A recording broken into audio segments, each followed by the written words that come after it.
أعوذ بالله من الشيطان الرجيم بسم الله الرحمن الرحيم والذين اهتدوا زادهم هدى وآتاهم تقواهم والذين اهتدوا زادهم هدى وآتاهم تقواهم فهل ينظرون إلا الساعة أن تأتيهم بغتة فقد جاء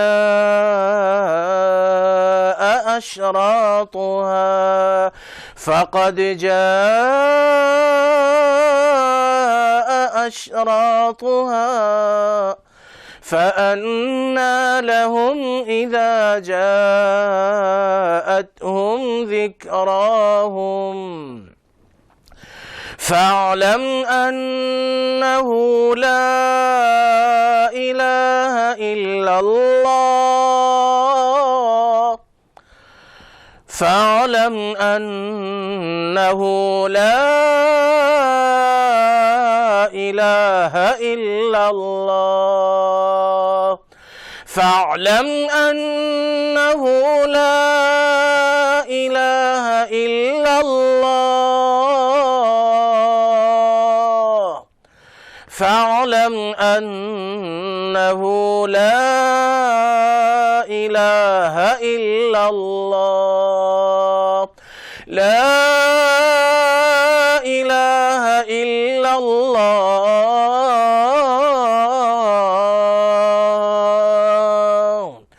لا إله إلا الله لا إله إلا الله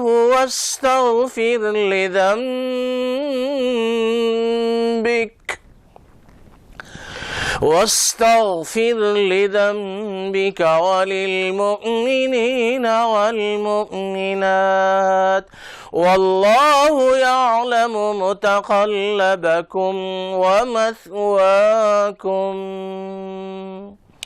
اللہ کے فضل و کرم اور اس کی توفیق و احسان سے یہ مبارک سلسلہ لا الہ الا اللہ محمد الرسول اللہ صلی اللہ علیہ وسلم، لا الہ الا اللہ، لا الہ الا اللہ والے مبارک جو سلسلے کے دروس ہیں، آج یہ 10واں درس ہے جو اللہ کے فضل و کرم اور اس کی توفیق و احسان سے یہاں ہو رہا ہے۔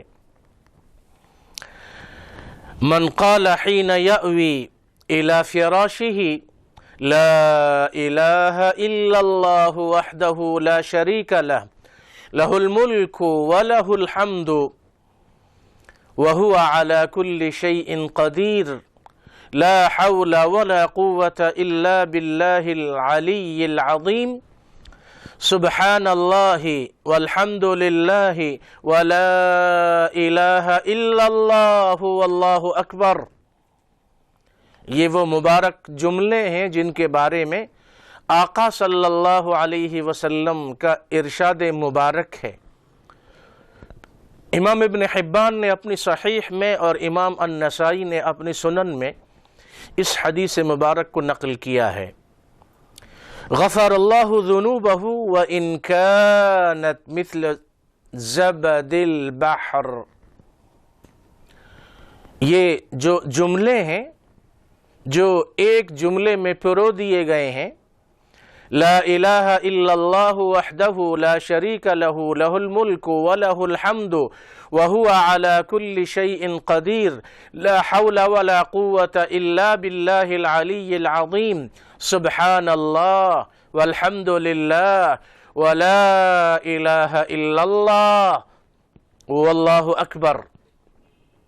یہ جملے جس کسی نے رات کو سونے سے قبل اپنے بستر پر جاتے ہوئے پڑھ لیے، من قال حین یأوی الی فراشہ، رات کو بستر پر جب آپ لیٹیں تو اللہ کی حمد و ثنا بیان کریں، اور وہ مبارک جملے جن کی وجہ سے اللہ اپنے بندے سے خوش ہوتا ہے، اور اتنا خوش ہوتا ہے اس لیے کہ اللہ سبحانہ و تعالی کو اپنے بندوں کی تمام عبادتوں میں، قولی ہوں، فعلی ہوں، بدنی ہوں، مناسک ہوں، عبادات کسی بھی قسم کی ہوں، التحیات للہ والصلوات والطیبات، یا قل ان صلاتی ونسکی ومحیای ومماتی للہ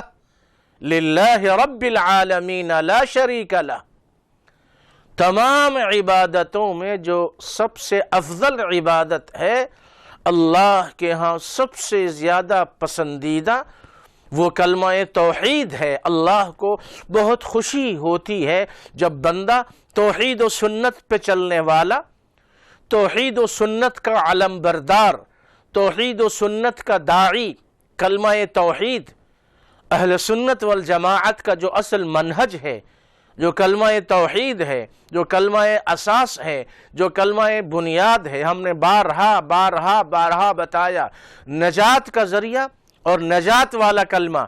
اگر کسی کو کوئی جملہ، کوئی کلمہ، کوئی دعا، کوئی ذکر، کوئی وظیفہ، کوئی ورد دنیا و آخرت میں نجات دلا سکتا ہے، مغفرت دلا سکتا ہے، اللہ کی رضامندی اور خوشنودی دلا سکتا ہے، دنیا و آخرت کا ہر خیر اس کو دلا سکتا ہے، وہ یہ ہے لا الہ الا اللہ، لا الہ الا اللہ، لا الہ الا اللہ۔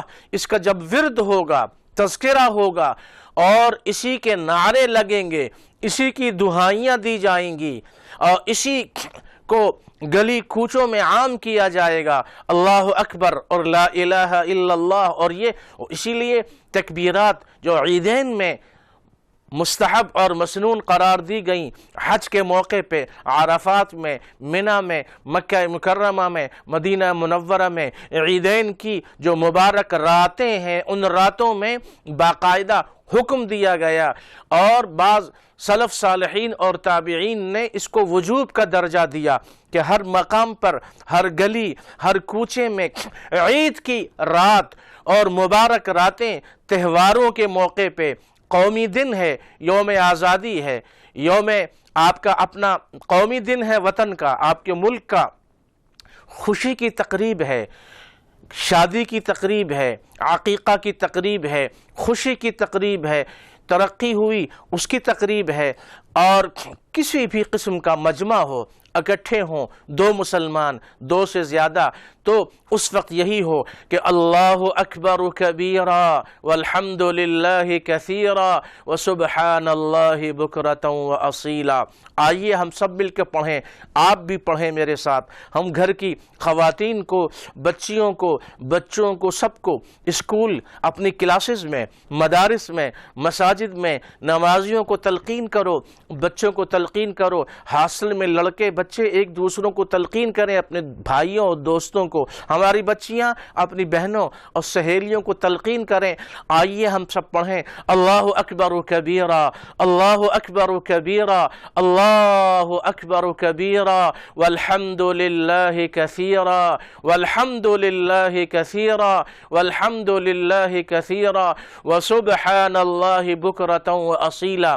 آپ نے دیکھا عیدین کے موقع پہ حرمین شریفین میں باقاعدہ یک آواز ہو کر سبھی یہ پڑھتے ہیں، اللہ اکبر اللہ اکبر اللہ اکبر، لا الہ الا اللہ، اللہ اکبر اللہ اکبر وللہ الحمد، اللہ اکبر کبیرا، اللہ اکبر کبیرا والحمد للہ کثیرا وسبحان اللہ بکرۃ واصیلا۔ یہ وہ ترنم والے زمزمے ہیں جن کو سن کر فرشتے خوش ہوتے ہیں، اور عرش پر اللہ سبحانہ و تعالی اپنے موحدین بندوں کی زبانی جب توحیدی ترانوں کو سنتا ہے تو اللہ خوش ہوتا ہے۔ اللہ اکبر کبیرا والحمد للہ کثیرا وسبحان اللہ بکرۃ واصیلا۔ صبح و شام بکرۃ واصیلا، صبح و شام اللہ کی کبریائی بیان کرو، کثیرا کثرت سے حمد و ثنا بیان کرو۔ اللہ اکبر کبیرا، اللہ کی ایسی کبریائی کہ اللہ سے زیادہ اس کبریائی کا مستحق کوئی اور بن ہی نہیں سکتا۔ کاش کہ ہمارے ہاں انہی کلمات کا ورد ہو اور انہی پر فوج اور کمانڈوز کے ہمارے بیٹوں، بچوں، بھائیوں کا جذبہ حمیت اور جذبہ نصرت اور جذبہ حفاظت اور جذبہ ایمانی اور جذبہ شہادت کو ابھارا جائے کہ اللہ اکبر، اللہ اکبر، اللہ اکبر، اور یہ کہ اللہ اکبر کبیرا والحمد للہ کثیرا وسبحان اللہ بکرۃ واصیلا، اور اس پر ابھارا جائے، اس کو بار بار دہرایا جائے۔ بڑے بھی، سینئر آفیسرز بھی اور جونیئر طبقہ بھی، چھوٹے بھی بڑے بھی، اللہ کی بارگاہ میں سبھی برابر ہیں۔ ایک ہی صف میں کھڑے ہو گئے محمود و ایاز، نہ کوئی بندہ رہا نہ کوئی بندہ نواز۔ اللہ داتا ہے، اللہ معبود برحق ہے۔ اللہ کے سامنے وہ پیشانی درود و سلام والے آقا صلی اللہ علیہ وسلم کی زبانی بشارتوں سے مزین ہو جاتی ہے۔ جو پیشانی غرور و تکبر سے دور ہوتی ہے، وہ جسم، وہ دل و دماغ جو غرور و تکبر سے دور ہوتے ہیں، تواضع، انکساری، عاجزی، بندگی، دوسروں کا خیال رکھنا، دوسروں کی رعایت کرنا، دوسروں کا لحاظ رکھنا، اور اللہ کی کبریائی کو بیان کرنا، اللہ اکبر، اور یہ کہ لا الہ الا اللہ، لا الہ الا اللہ، لا الہ الا اللہ، یہ زمزمہ توحید ہے، یہ ترانہ توحید ہے، یہ کلمہ توحید ہے، یہ وہ کلمہ مبارکہ ہے، اس پر نجات کا دار و مدار ہے۔ تو اس حدیث مبارک میں جو ہم نے ابھی پڑھی، اس میں یہ ارشاد فرمایا، بستر پہ لیٹتے ہوئے، سوتے ہوئے یہ مبارک جملے اگر پڑھ لیے تو سمندر کی جھاگ کے برابر بھی اگر گناہ ہیں سب دھل جائیں گے۔ یہاں ایک ملاحظہ ہے، ذہن میں رکھ لیجئے، وہ یہ ہے کہ جب بھی کسی حدیث مبارک میں یہ تذکرہ آئے اور یہ آپ سنیں کہ فلاں نیکی اور فلاں ذکر اور فلاں عبادت سے تمام گناہ معاف ہو جاتے ہیں، خواہ وہ سمندر کے جھاگ کے برابر ہوں، تمام گناہ معاف ہو جاتے ہیں، تمام گناہ معاف ہو جاتے ہیں۔ جب ایسی حدیثیں آپ سنیں، بشارتوں والی باتیں سنیں، تو اس وقت علماء نے یہ ارشاد فرمایا ہے، حکماء نے یہ ارشاد فرمایا ہے، ذہن میں یہ بات رکھ لیں کہ اس سے مراد یہ ہے کہ صغیرہ گناہ معاف ہوتے ہیں۔ کبیرہ گناہوں کے بارے میں علماء نے یہ فرمایا، کبیرہ گناہوں کے بارے میں سچے دل سے توبہ کرنا ضروری ہے۔ اس لیے کہیں اس مغالطے میں آپ نہ پڑ جائیں کہ آپ اپنی بری عادتوں کو چھوڑنے پہ آمادہ نہیں ہیں، سنتوں کے خلاف جو زندگی گزر رہی ہے اس کو ترک کرنے پہ آمادہ نہیں ہیں، کبیرہ گناہوں کو اپنی عادت اور روٹین اور معمول بنا لیا ہے، اس کو ترک کرنے پہ آمادہ نہیں ہے، اور اس کے ساتھ ساتھ نیکیوں کی کثرت اور بھرمار ہے۔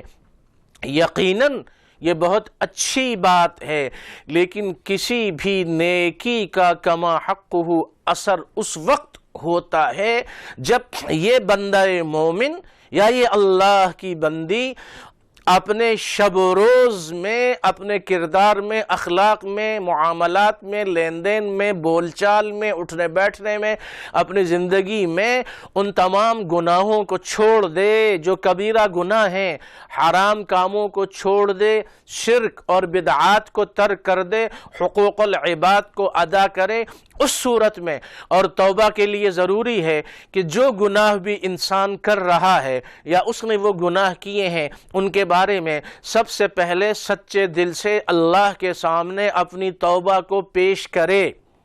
دوسری شرط یہ ہے کہ اس گناہ یا ان گناہوں کے آئندہ نہ کرنے کا اللہ سے وعدہ کرے۔ تیسری شرط توبہ کی قبولیت کی علماء نے یہ بیان فرمائی ہے کہ جو گناہ کیا ہے یا جو گناہ کیے ہیں ان پر ندامت کا، پشیمانی کا اظہار کرے، اللہ کے سامنے روئے، عاجزی کرے کہ اللہ مجھ سے غلطی ہو گئی، گناہ ہو گیا، اے بار الہ تو معاف فرما دے۔ تو یہ علماء نے فرمایا کہ توبہ کی شرائط میں یہ اہم ترین شرط اس کو بھی سمجھ لیں، جو گناہ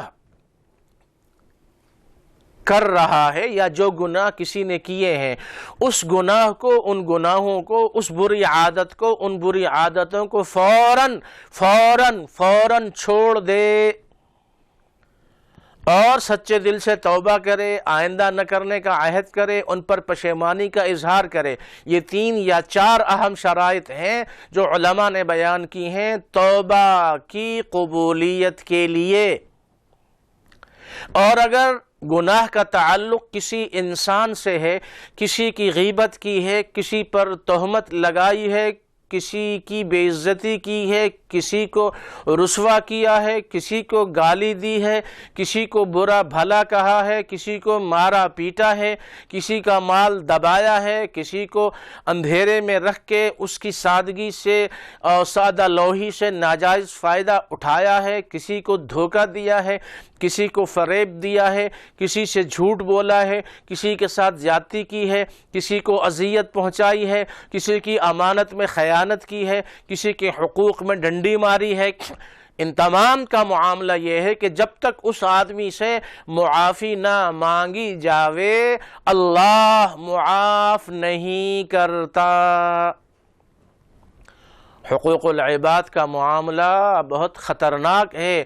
سرکار دو عالم صلی اللہ علیہ وسلم نے فرمایا، متفق علیہ حدیث ہے، فرمایا جبریل آئے تھے، ابھی آئے تھے اور مجھے فرمایا شہید ہو جانے والے کے لیے تمام گناہ معاف ہو جاتے ہیں۔ پھر فرمایا کہ جبریل واپس آ کے مجھ سے کہا کہ شہید جس کا اللہ کے ہاں بڑا اکرام ہوتا ہے اس کے لیے بھی یہ ہے کہ اگر کسی کا حق ہے تو حق ادا کرنا پڑے گا، ورنہ حقوق العباد کے معاملے میں اس کے لیے بھی گنجائش نہیں ہے۔ اس کو یاد رکھیں۔ تو یہ وہ مبارک جملہ ہے جس کے بارے میں ارشاد فرمایا، اور یہ امام ابن سنی نے عمل اليوم واللیلہ میں اس کو نقل کیا، اور بعض نے اس کو مرفوع حدیث قرار دیا، بعض نے موقوف کہا۔ ارشاد فرمایا کہ من قال بعد صلاة الفجر 3 مرات وبعد العصر 3 مرات استغفر اللہ الذي لا الہ الا هو الحی القیوم واتوب الیہ کفرت عنہ ذنوبہ وان كانت مثل زبد البحر۔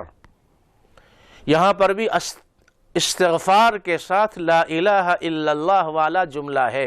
ہم کلمہ توحید والے جملوں کو بیان کر رہے ہیں، وہ آیات مبارکات جو اس سے قبل ہم نے دروس میں پڑھی ہیں، اور وہ 3 آیات سورہ محمد کی جو تقریباً ہر درس کے شروع میں ہم پڑھتے ہیں، وَالَّذِينَ اهْتَدَوْا زَادَهُمْ هُدًى وَآتَاهُمْ تَقْوَاهُمْ۔ لا الہ الا اللہ والے ان دروس کے شروع میں ہم ان 3 آیات کو تسلسل سے پڑھ رہے ہیں، اور بعض دروس میں ان کا ترجمہ بھی بیان کر دیا گیا ہے۔ اللہ یہ ارشاد فرماتا ہے کہ وہ لوگ جو ہدایت کے طلبگار ہوتے ہیں اور ہدایت ملنے کے بعد نیکیوں والے راستے پہ چلتے ہیں، کوشش کرتے ہیں، تو اللہ سبحانہ و تعالی ان کی ہدایت میں، تقوی میں، ایمان میں، نیکیوں میں، خیر میں خوب برکت عطا فرماتا ہے۔ زادہم ہدن وآتاہم تقواہم، اللہ سبحانہ و تعالی اضافہ فرما دیتا ہے، اضافہ فرما دیتا ہے، ہدایت کے اعلیٰ درجات پر ان کو لے جاتا ہے۔ وآتاہم تقواہم، اور تقوی اللہ ان کو عطا فرما کر ان کو متقی بنا دیتا ہے، ان کا تزکیہ فرما دیتا ہے۔ یہ بہت بڑی بشارت ہے ان لوگوں کے لیے جو اپنی توفیق، اپنی طاقت، اپنی قدرت، اپنی استطاعت کے مطابق دین پر عمل پیرا ہیں۔ کسی بھی نیکی کے بارے میں جب ان کو خبر ملتی ہے تو لپک لپک کے فوراً اس نیکی یا ان نیکیوں کو اپنے دامن میں پرو اور سمو لیتے ہیں، سستی اور کاہلی کا اظہار نہیں کرتے، بلکہ اللہ سے مزید توفیق خیر طلب کرتے ہیں۔ اور پھر اگلی آیت میں قیامت کا ذکر ہے کہ فَهَلْ يَنظُرُونَ إِلَّا السَّاعَةَ أَن تَأْتِيَهُمْ بَغْتَةً، کیا قیامت کے بارے میں یہ لوگ یوں سمجھے بیٹھے ہیں کہ وہ قیامت بہت دور ہے، حالانکہ حقیقت یہ ہے کہ أَن تَأْتِيَهُمْ بَغْتَةً، وہ تو اچانک آنے والی ہے۔ جب اچانک آنے والی ہے تو اس کی تیاری بھی ہر حال میں کرتے رہنا چاہیے۔ فَقَدْ جَاءَ أَشْرَاطُهَا، یقینی بات تو یہ ہے کہ اس قیامت کی نشانیاں تو آ چکی ہیں، زلزلے آ چکے، طوفان آ چکے، اور زمین اور شہر اور علاقے اور ملک تہس نہس ہو چکے، عذاب کا کوڑا برس چکا، مہنگائی، بدامنی، دہشت گردی، بموں کے دھماکے، قتل و غارت گری، خون ریزی، بے گناہ انسانوں کا خون بہانا، فساد عام ہو گیا۔ یہ کیا ہے؟ یہ عذاب الہی ہے۔ جب کبیرہ گناہوں کو کھلے عام کیا جائے گا، سر عام اللہ کی حدوں کو توڑا جائے گا، شرک و بدعات کو کھلے عام نہ صرف کہ انجام دیا جائے گا بلکہ شرک و بدعات کے لیے تعویلیں کی جائیں گی۔ ظلم عام ہوگا جب معاشرے میں، حرام خوری عام ہوگی، جھوٹ اتنا عام ہو جائے گا کہ مسجد و مدرسے سے لے کے کالج و یونیورسٹی تک، اور وہاں سے لے کر بازار اور گھر تک، اور وہاں سے لے کر ایوان صدر اور ایوان وزیر اعظم تک، پرائیویٹ محکموں اور کچہریوں اور عدالتوں سے لے کر منسٹروں اور وزیروں کے دفتروں اور آفیسز تک، تجارت اور کاروبار اور خرید و فروخت سے لے کر گلی کوچوں اور کھیتی باڑی تک، دیہات سے لے کر شہر تک اور شہروں سے لے کر دیہات تک، عوام اور ان پڑھ لوگوں سے ادھر آئیے تو پڑھے لکھے لوگوں اور اعلیٰ تعلیم یافتہ طبقے پر، کچی آبادیوں سے نکلیے تو پوش علاقوں اور مہنگے علاقوں کے بڑے بڑے مکانات اور بڑے بڑے برج اور ٹاورز تک، آپ کہیں بھی چلے جائیے، سچ منہ چھپا کر رو رہا ہے، اور جھوٹ کا بازار ایسا گرم ہے کہ اس حمام میں سب برہنہ ہیں۔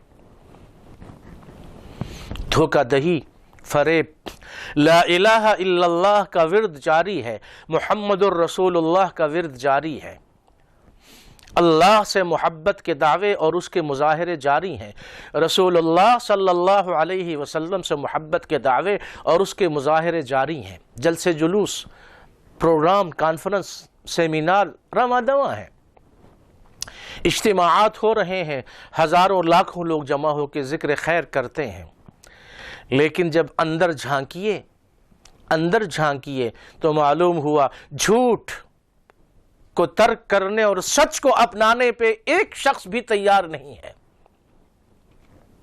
ملاوٹ کرنے والا پہلے سے زیادہ ملاوٹ کرنے کے بارے میں سوچ رہا ہے، اپنے مسلمان بھائی کا گھر اجاڑنے والا اب اور مزید گھروں کو اجاڑنے کی پلاننگ کر رہا ہے۔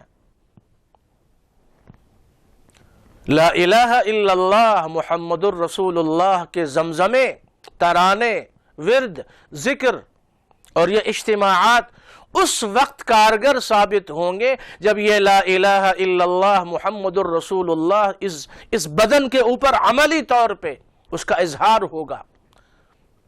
اور ہم بارہا پڑھ چکے ہیں اور آپ کو سنا چکے ہیں کہ آقا صلی اللہ علیہ وسلم نے جب تقوی کا ذکر فرمایا،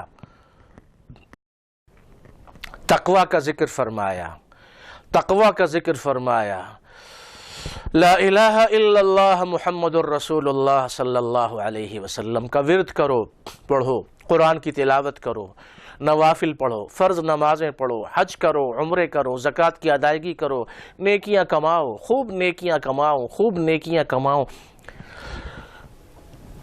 یہ سب کچھ کس لیے ہو رہا ہے؟ حج کیوں کرتے ہو؟ عمرے پہ کیوں جاتے ہو؟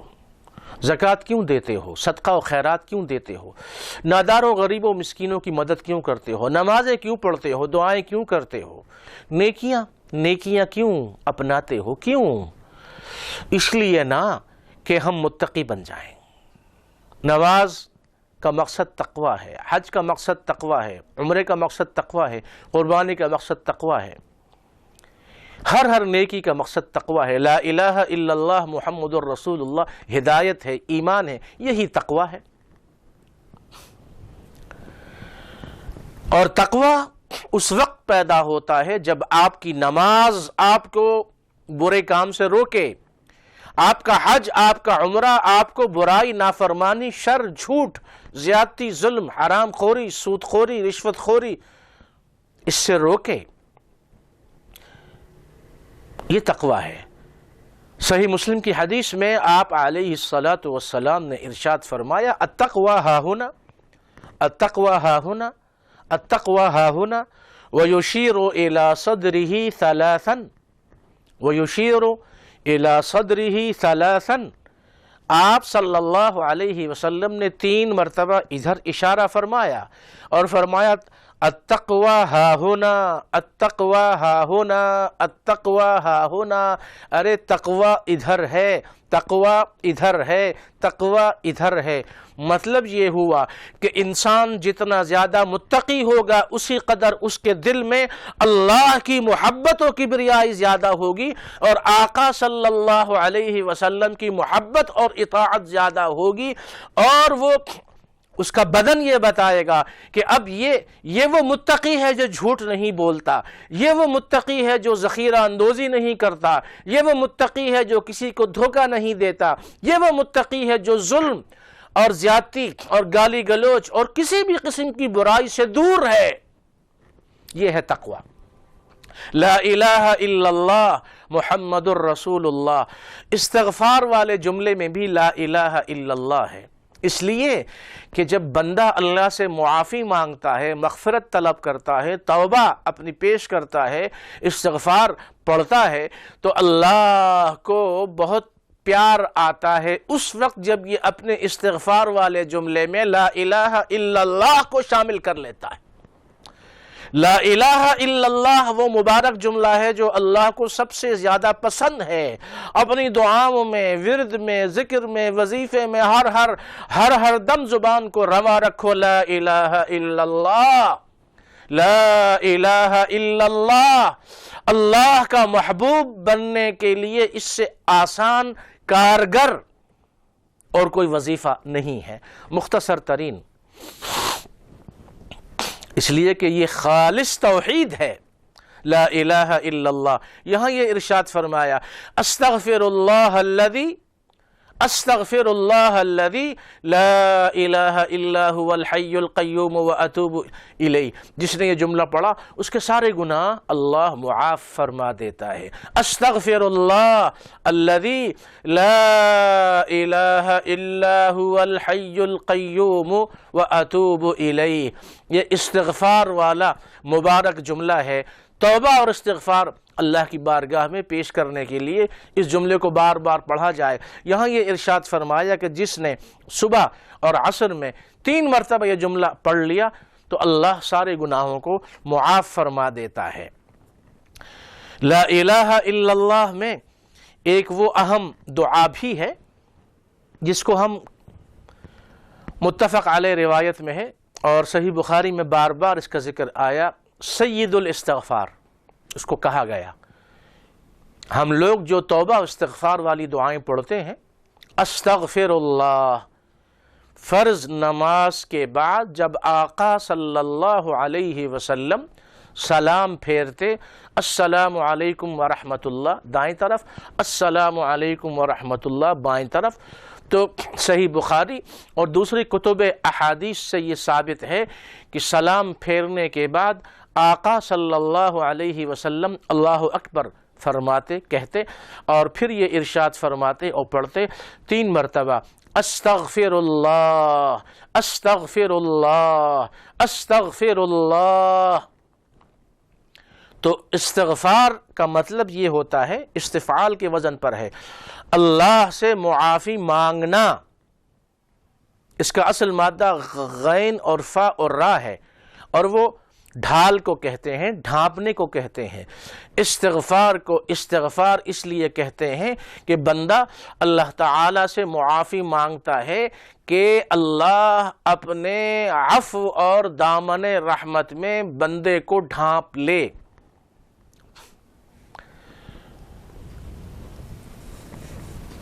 اور یہ اس لیے بھی کہ اللہ اپنے بندوں پر رحم فرماتا ہے، کرم فرماتا ہے، اور وہ بندوں کی توبہ کو قبول فرما لیتا ہے۔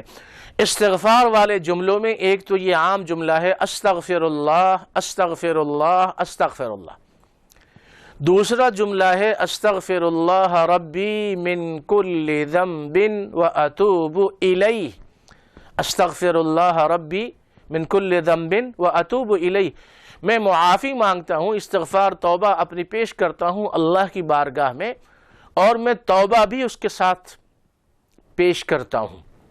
علماء نے یہ فرمایا کہ توبہ کو استغفار کے ساتھ اور استغفار کو توبہ کے ساتھ ملا کر پڑھنا، بیان کرنا، عرضی اپنی پیش کرنا، اس میں بہت فائدہ یہ ہے کہ استغفار تو مجرد صرف یہ ہے کہ استغفار میں بندہ معافی مانگتا ہے، اور جب توبہ بھی ساتھ ہو تو بندہ اپنی توبہ بھی پیش کر دیتا ہے۔ تو توبہ اور استغفار دونوں کو ساتھ ساتھ پڑھا کرو اور عرضی اللہ کی بارگاہ میں پیش کیا کرو۔ استغفر اللہ ربی من کل ذنب واتوب الیہ، اے اللہ میں معافی مانگتا ہوں، مغفرت طلب کرتا ہوں، من کل ذنب، ہر گناہ سے، واتوب الیہ، اور اللہ کی بارگاہ میں اپنی توبہ پیش کرتا ہوں۔ یہ 2 ہوا۔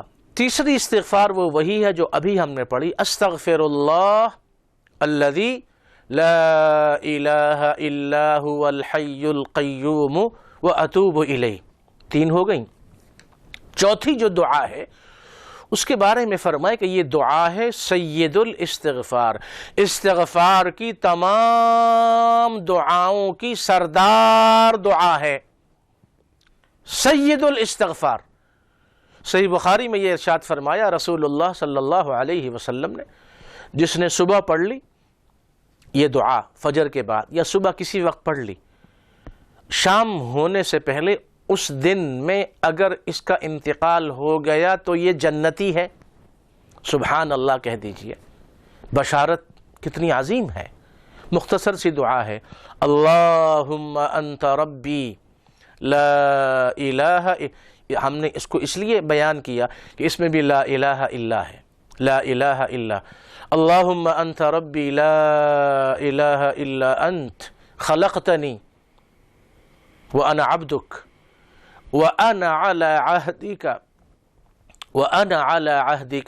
ووعدک ما استطعت ابوء لک بنعمتک علی وابوء بذنبی فاغفر لی فإنه لا يغفر الذنوب الا انت۔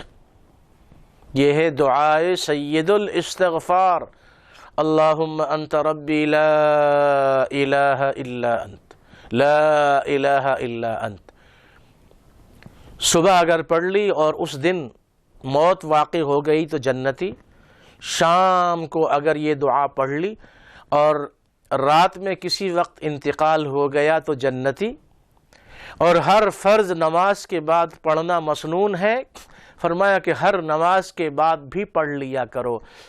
یہ دعا ہے سید الاستغفار۔ اور اسی طرح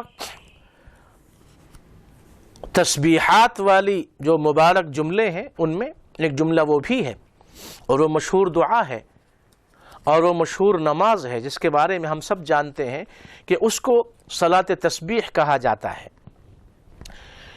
اس میں بھی یہ جملہ ہے، اور امام الترمذی نے اپنی سنن میں اس حدیث مبارک کو نقل کیا، من حلل اللہ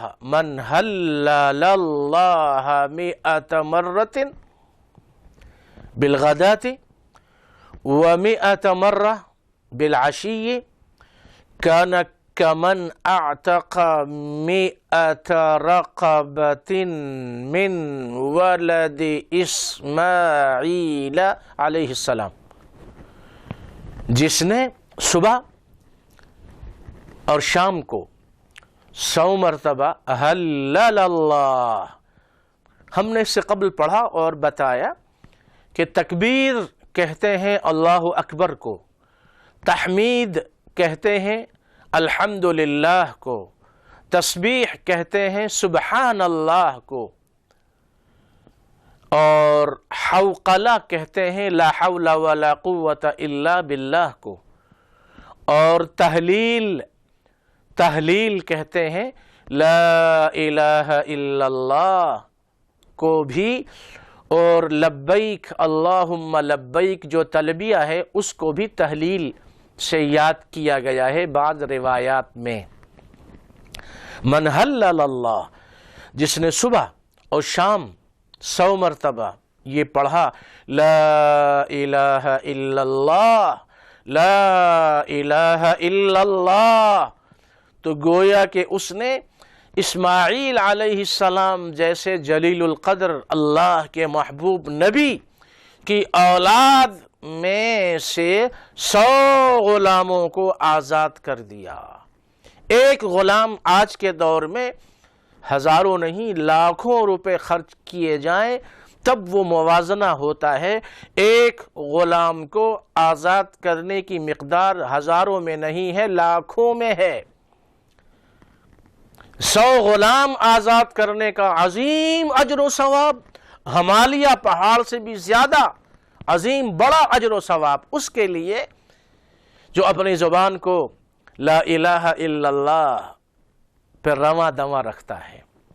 یہ نغمہ فصل گلو لال پابند بہار ہو کہ خزاں لا الہ الا اللہ، مگر اس صورت میں جب یہ لا الہ الا اللہ لغت غریب نہ ہو، دل اس کو جانتا ہو لا الہ الا اللہ محمد الرسول اللہ صلی اللہ علیہ وسلم، لا الہ الا اللہ، یہ وہ کلمہ توحید ہے جس کے بارے میں ابتدائی دروس میں ہم نے یہ پڑھا تھا، اور علامہ اقبال رحمۃ اللہ علیہ کے بعض اشعار بھی ہم نے پڑھے تھے، اور ان میں ایک یہ بھی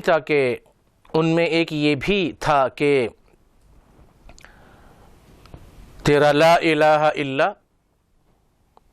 اس کے بارے میں یہ فرمایا کہ لغت غریب جب تک تیرا لا الہ الا، لغت غریب جب تک تیرا دل نہ دے گواہی۔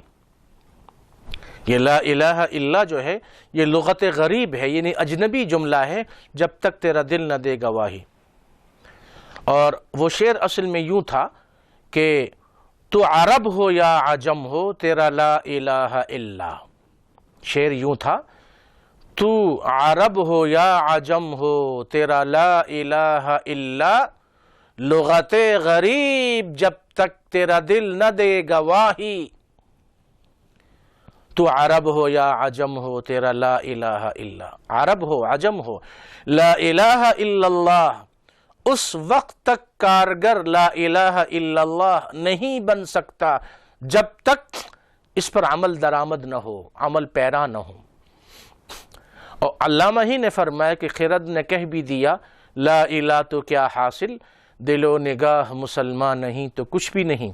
اور علامہ ہی نے فرمایا کہ چمی گویم مسلمانم بلرزم کہ دانم مشکلات لا الہ را، جب میں یہ کہتا ہوں کہ میں مسلمان ہوں تو میں لرز اٹھتا ہوں، کانپ جاتا ہوں، اس لیے کہ لا الہ الا اللہ کے راستے میں مشکلات بھی بہت آیا کرتی ہیں۔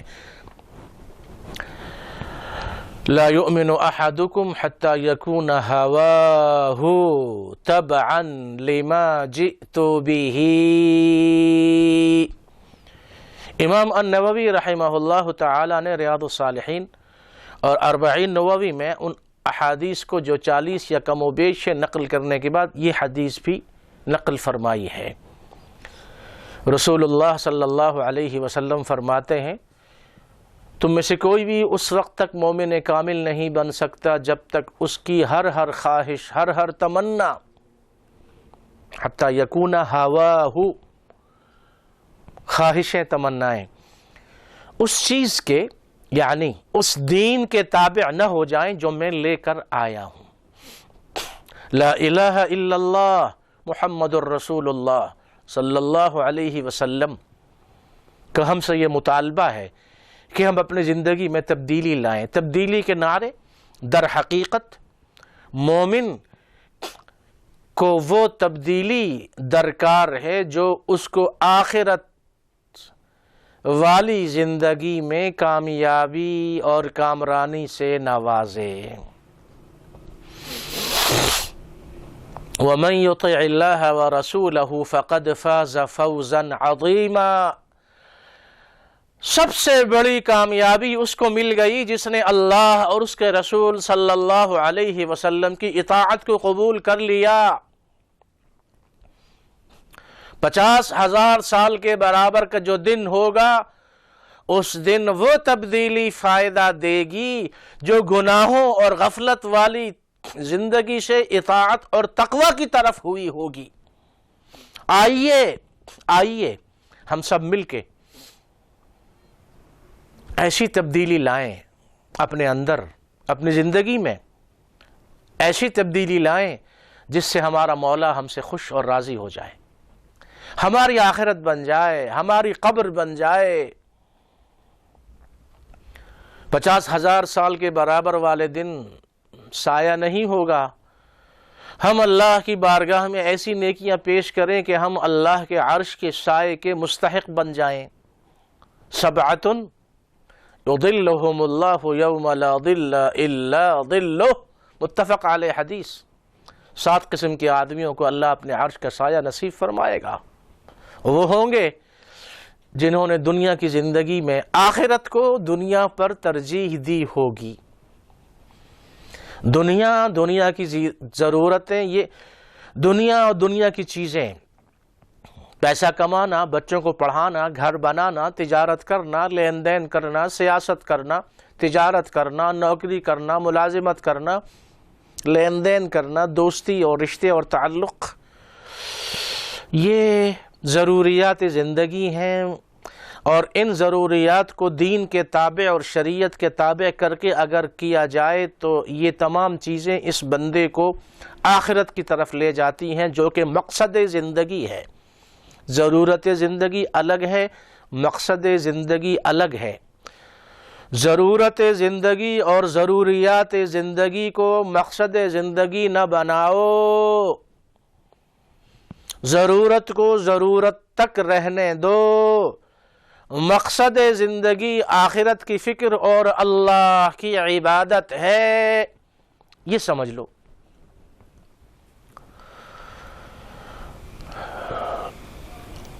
دعائے حاجت، صلاۃ حاجت، اس دعا میں بھی لا الہ الا اللہ والا جملہ ہے۔ ایک اور نماز ہے نوافل میں جو اللہ کو بہت محبوب ہے۔ ہمارے آقا صلی اللہ علیہ وسلم نے اپنے چچا سیدنا عباس رضی اللہ عنہ وارضاہ ان سے ارشاد فرمائی تھی، اور یہ فرمایا تھا کہ میرے چچا اس نماز کو پڑھ لیا کرو، ہفتے میں موقع نہ ملے، مہینے میں موقع نہ ملے، سال میں بعض اہل علم نے صلاۃ تسبیح والی تمام روایات کو کمزور قرار دیا جو کہ ان سے سہو ہوا ہے۔ حقیقت یہ ہے، محققین علماء نے یہ فرمایا کہ صلاۃ تسبیح والی تمام احادیث کو اگر جمع کیا جائے تو یہ حسن بلکہ صحیح کے درجے تک پہنچ جاتی ہیں۔ تو یہ احادیث صحیح ہیں، ضعیف نہیں ہیں، کمزور نہیں ہیں، جیسا کہ بعض اہل علم نے فرمایا ہے۔ یقوی بعضہ بعضا، ان کو جب ملایا جائے تو تائید اور تقویت ہو جاتی ہے، تو حسن کے درجے تک بہرحال پہنچ جاتی ہیں، اور بعض نے صحیح کا درجہ بھی ان کو دیا ہے۔ واللہ اعلم۔ سبحان اللہ والحمد للہ ولا الہ الا اللہ واللہ اکبر 75 مرتبہ ہر رکعت میں یہ جملہ پڑھا جاتا ہے، اور یہ وہ مبارک جملہ ہے صلاۃ تسبیح والا جملہ جس میں تسبیح بھی ہے، تحمید بھی ہے، تکبیر بھی ہے اور تحلیل بھی ہے۔ سبحان اللہ والحمد للہ ولا الہ الا اللہ واللہ اکبر۔ یہ جو لا الہ الا اللہ ہے، یہ زبان سے تو کہا جانے والا جملہ ہے، کلمہ توحید ہے، کلمہ اخلاص ہے، کلمہ اساس ہے، کلمہ بنیاد ہے، اصل یہی ہے، دین یہی ہے، مغز یہی ہے، روح یہی ہے، جڑ یہی ہے۔ اس کے بغیر کسی بھی چیز کے ملنے کا تصور بھی نہیں کیا جا سکتا، اور یہی وجہ ہے کہ جب بھی کوئی اسلام میں داخل ہوتا ہے تو سب سے پہلے اس سے یہ کہا جاتا ہے کہ تم پڑھو اپنی زبان سے اور کہو اشہد ان لا الہ الا اللہ واشہد ان محمدا عبدہ ورسولہ، یا واشہد ان محمدا رسول اللہ۔ اس کلمے کے پڑھنے کے بعد پھر نماز کا حکم ہے، زکوٰۃ کا حکم ہے، روزے کا حکم ہے، حج کا حکم ہے۔ یہ وہ جملہ ہے الاسلام یہدم ما قبلہ، اور یہ کلمہ وہ کلمہ ہے جس کے بارے میں فرمایا ایک بول، وہ کہتے ہیں نا کہ 2 بول بول کے سب کچھ، یہ ایک بول والا جملہ ہے۔ اللہ کے ہاں اتنا بھاری ہے، اتنا عظیم ہے، اتنا عظیم ہے۔ ہم نے وہ احادیث پڑھی ہیں، 7 آسمان 7 زمینیں ایک پلڑے میں رکھ دیے جائیں، دوسرے پلڑے میں لا الہ الا اللہ رکھ دیا جائے۔ نوح علیہ السلام نے اپنے بیٹے سے یہی فرمایا، اور خود اللہ سبحانہ و تعالی نے اپنے کلیم موسیٰ سے یہ فرمایا تھا جب موسیٰ نے یہ عرض کیا تھا۔ ابن ماجہ اور دوسری کتب میں یہ حدیث ہے کہ میرے مولا ایسا ذکر مجھے سکھائیے یخصنی، جو میرے لیے خاص ہو۔ تو فرمایا گیا تھا کہ لا الہ الا اللہ پڑھا کرو۔ جب انہوں نے عرض کیا کہ آپ کی تمام مخلوق لا الہ الا اللہ پڑھتی ہے، تو اللہ کی طرف سے فرمایا گیا تھا کہ موسیٰ کیا تم نہیں جانتے کہ 7 آسمان 7 زمینیں ایک پلڑے میں ترازو کے رکھ دیے جائیں، دوسرے پلڑے میں لا الہ الا اللہ رکھ دیا جائے تو لا الہ الا اللہ والا پلڑا بھاری ہی ہوگا۔ لا الہ الا اللہ، لا الہ الا اللہ۔ رسول اللہ صلی اللہ علیہ وسلم جب لا الہ الا اللہ کا ورد فرماتے ہیں، جب اللہ کی توحید کو بیان کرتے ہیں کہ اللہ بہت بڑا ہے، اللہ عظمتوں والا ہے، اللہ کبریائی والا ہے، اللہ سے مانگو، اللہ سے مانگو، اللہ سے مانگو، مخلوق سے نہ مانگو، مخلوق ساری محتاج ہے اللہ کی، اللہ ہی دینے والا ہے، سب کا داتا ہے تو، سب کو دیتا ہے تو، تیرے بندوں کا تیرے سوا کون ہے، سبحانہ و تعالی۔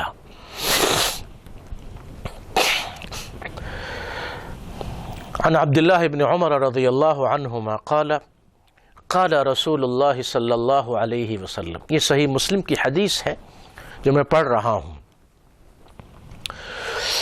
یطوی اللہ عز وجل السماوات یوم القیامت ثم یأخذہن بیدہ الیمنی ثم یقول انا الملک این الجبارون این المتکبرون ثم یطوی الارضین بشمالہ ثم یقول انا الملک این الجبارون این المتکبرون۔ یہ جو روایت ہے یہ بخاری مسلم دونوں میں ہے۔ رسول اللہ صلی اللہ علیہ وسلم نے فرمایا کہ اللہ سبحانہ و تعالی ساتوں آسمانوں کو اپنے دائیں ہاتھ کی ہتھیلی پہ رکھیں گے اور پھر اللہ یہ فرمائیں گے، اللہ فرمائے گا انا الملک، ہاں میں ہوں بادشاہ۔ کا ایسا غلبہ ہوتا تھا کہ اللہ کے سوا کسی اور کا تصور دل و دماغ میں محال تھا۔ اللہ اللہ اللہ اللہ اللہ کی کبریائی ایسی بیٹھ جاتی تھی دل و دماغ میں۔ آقا صلی اللہ علیہ وسلم کا یہ والہانہ انداز جب دیکھا تو یہ عبداللہ ابن عمر رضی اللہ عنہما فرماتے ہیں میں نے دیکھا کہ رسول اللہ صلی اللہ علیہ وسلم والہانہ انداز سے ہل رہے ہیں تو وہ ممبر بھی ہلنے لگا، مجھے ڈر خطرہ پیدا ہوا کہ اساقط ہوا برسول اللہ، کہیں ایسا نہ ہو کہ آپ ممبر سمیت آپ نیچے گر پڑیں۔ لا الہ الا اللہ، لا الہ الا اللہ، وہ دعویٰ، وہ دعوت، وہ کلمہ توحید ہے کہ جب یہ کوئی بندہ اس کو پڑھتا ہے اس کو ایسا سرور ملتا ہے، ایسی لذت ملتی ہے، ایسا مزہ ملتا ہے، ایسا اطمینان ملتا ہے، ایسا آرام ملتا ہے، ایسا چین اور راحت ملتی ہے، خوشی اور مسرت ملتی ہے، وہ سارے جہاں کے غموں کو بھول جاتا ہے۔ تیری بندہ پروری سے میرے دن گزر رہے ہیں، نہ گلہ ہے دوستوں کا نہ شکایت زمانہ۔ جب اللہ مل گیا الیس اللہ بکاف عبدہ، الیس اللہ بکاف عبدہ، بلا، اللہ اپنے بندوں کے لیے کافی نہیں، یقیناً اللہ کافی ہے۔ لا الہ الا اللہ، یہ وہ دعوت ہے۔ ہم نے اپنے بچوں سے کہا، بچیوں سے کہا، لڑکوں سے، بڑوں سے، چھوٹوں سے کہا کہ جب تم کہیں اور دور کہیں چلے جاؤ، کفرستان میں چلے جاؤ، یورپ کے ماحول میں چلے جاؤ، غفلت و سستی والے ماحول میں چلے جاؤ، تو یوں اپنے آپ کو اجنبی محسوس نہ کرنا، اس لیے کہ تسبح لہ السماوات السبع والارض ومن فیہن وإن من شیء الا یسبح بحمدہ ولکن لا تفقہون تسبیحہم۔ یہ لکڑی، یہ کتاب، یہ ہوا، یہ چھت، یہ اسٹیل، یہ ریل اور یہ پلین، ہوائی جہاز، تم جہاں کہیں ہو اجنبی اپنے آپ کو محسوس نہ کرنا، اس لیے کہ جانے نہ جانے، گل ہی نہ جانے، باغ تو سارا جانے ہے، پتا پتا، بوٹا بوٹا حال ہمارا جانے ہے۔ ارے تم کیوں اپنے آپ کو لا تستوحش بقلت السالکین ولا یغرنک بکثرت الحالکین۔ امام ابن قیم رحمہ اللہ نے کیا خوب فرمایا، کیا خوب، سونے سے لکھنے کے قابل ہے۔ لا یغرنک بکثرت الحالکین لا تستوحش بقلت السالکین۔ سلوک والے، تقوی والے، توحید والوں کی کمی کہیں تم کو اجنبی پن اور تنہائی محسوس نہ ہونے دے، اور ہلاک و برباد ہونے والے فاسق و فجار لوگوں کی کثرت کہیں تم کو دھوکے میں نہ ڈالے۔ لا الہ الا اللہ تم پڑھو، یہ زمین لا الہ الا اللہ پڑھ رہی ہے، ذرہ ذرہ تم جہاں کہیں ہو، لندن میں ہو، امریکہ میں ہو، افریقہ میں ہو، عرب میں ہو، عجم میں ہو، ذرہ ذرہ یہ کہہ رہا ہے سبحان اللہ، الحمدللہ، لا الہ الا اللہ۔ لکڑی ہو، اسٹیل ہو، لوہا ہو، اسکول ہو، مدرسہ ہو، گھر ہو، مارکیٹ ہو، ٹرین ہو، پلین ہو، تم بیٹھے ہوئے ہو، تم لیٹے ہوئے ہو، غیر مسلم ہیں، مسلمان ہیں، کچھ بھی کر رہے ہیں، کھا پی رہے ہیں، کچھ بھی ہو، ذرہ ذرہ، پانی، چشمہ، گلاس، برتن، کپڑا، لکڑی، اسٹیل، ہوا، ذرات، پرندے، چرندے، وحشی درندے، تمام کے تمام یہ کہہ رہے ہیں لا الہ الا اللہ، اور یہ پڑھ رہے ہیں صبح و شام سبحان اللہ، الحمدللہ، لا الہ الا اللہ، اللہ اکبر۔ تو تم اجنبی کیسے ہو؟ ہم اجنبی ہیں ہی نہیں، ہم جہاں جاتے ہیں پوری کائنات موحد ہے، پوری کائنات توحید والے ہیں، پوری کائنات مسلمان ہے، ہر ذرہ یہ پڑھتا ہے لا الہ الا اللہ۔ ہم کیوں پریشان ہوں؟ ہر جگہ ہماری پارٹی موجود ہے، ہر جگہ ہمارے ہمسائے موجود ہیں، ہر جگہ ہماری فیملی، ہمارا گھر خاندان کے لوگ موجود ہیں۔ لا الہ الا اللہ، لا الہ الا اللہ، یہ ہر اجنبیت کو ختم کر دیتا ہے، ہر دوری کو قربت میں بدل دیتا ہے، مایوسی کو امید میں بدل دیتا ہے، پریشانی کو راحت میں بدل دیتا ہے، بیماری کو سلامتی اور عافیت میں بدل دیتا ہے، فقر و فاقے کو غنا میں تبدیل کر دیتا ہے، اور تنگی اور مشقت کو فراوانی میں تبدیل کر دیتا ہے، دوری کو قریب لے آتا ہے۔ اللہ کا ایسا قرب ملتا ہے کہ بندہ سب کچھ بھول جاتا ہے۔ آئیے ہم سب مل کے پڑھیں لا الہ الا اللہ، لا الہ الا اللہ، لا الہ الا اللہ، لا الہ الا اللہ۔ یہ ورد ہر دم جب ہماری زبانوں سے رواں دواں ہوگا، ارد گرد کا ماحول اس پر بھی توحید کا اثر ہوگا۔ اللہ سبحانہ و تعالی ہم سب کو صحیح معنوں میں لا الہ الا اللہ محمد الرسول اللہ صلی اللہ علیہ وسلم کا داعی بنائے۔ آخر میں ایک مختصر سی بات، 23 مارچ قریب ہے، اسلامی جمہوریہ پاکستان میں ہم لوگ اپنے ملک کا یوم آزادی مناتے ہیں، اور بڑی دھوم دھام ہوتی ہے، شان و شوکت سے پریڈ ہوتی ہے، سب کچھ ہوتا ہے، بڑی اچھی بات ہے۔ ہمیں یہ یاد رکھنا چاہیے لا الہ الا اللہ، یہ ملک اللہ نے ہم کو دیا لا الہ الا اللہ پر۔ پاکستان کی تعمیر، پاکستان کی بقا، پاکستان کا وجود ایٹم کا مرہون منت نہیں ہے، معاف کیجئے گا، یہ دوسری فورسز اور طاقت کا مرہون منت نہیں ہے۔ لا الہ الا اللہ والی وہ برکت جو 70 سال کم و بیش پہلے ہوئی تھی، وہ لا الہ الا اللہ اس ملک کو بچائے ہوئے ہے۔ پوری دنیا کے یہود و نصارہ دشمنان اسلام اس کے در پہ ہیں، بموں کے دھماکے، قتل و غارت گری، خون ریزی، اندرونی دشمن، بیرونی دشمن سبھی لگے ہوئے ہیں، لیکن لا الہ الا اللہ کی برکت سے پاکستان تابناک ہے، شاداب ہے، منور ہے۔ یہ وہ نور لا یزل ہے لا الہ الا اللہ کا، جس کا پاکستان پر سایہ ہے۔ ہم سب پاکستانیوں کو ایسے موقعوں پر اللہ کا شکر ادا کرنا چاہیے، اجتماعی توبہ کرنی چاہیے، گناہوں کو، اللہ کی نافرمانی کو ترک کر دینا چاہیے۔ اس خوشی کے موقع پہ جو تقریبات ہوں ان میں گانا بجانا، موسیقی، ڈھول باجے اللہ کو پسند نہیں ہے، اللہ کو عاجزی پسند ہے۔ ہاں، اپنے کرتب کا مظاہرہ کریں۔ ہمارے فوجی بھائی اور ہمارے بیٹے وہ جو شہید ہوئے، اللہ ان کی شہادتوں کو قبول فرمائے، جو اس وقت پہرے دے رہے ہیں، حفاظت کر رہے ہیں، وہ جو کرتب دکھاتے ہیں، پریڈ، یہ تمام چیزیں تقویت کے لیے ہیں، جذبے کو ابھارنے کے لیے ہیں، سر آنکھوں پہ الحمدللہ بڑی اچھی بات ہے، لیکن ان پروگراموں میں موسیقی کو دور رکھا جائے، اللہ اس سے ناراض ہوتا ہے۔ اللہ نے اتنی بڑی نعمت دی ہے پاکستان جیسے ملک کی، اس پوری زمین پر اس جیسا مبارک ملک دوسرا کوئی نہیں ہے۔ کیا وجہ ہے؟ وجہ صرف یہ ہے کہ ہمارے بڑوں نے یہ ملک بناتے ہوئے اللہ سے وعدہ کیا تھا کہ مولا ہم یہ ملک بنا رہے ہیں لا الہ الا اللہ محمد الرسول اللہ صلی اللہ علیہ وسلم پر۔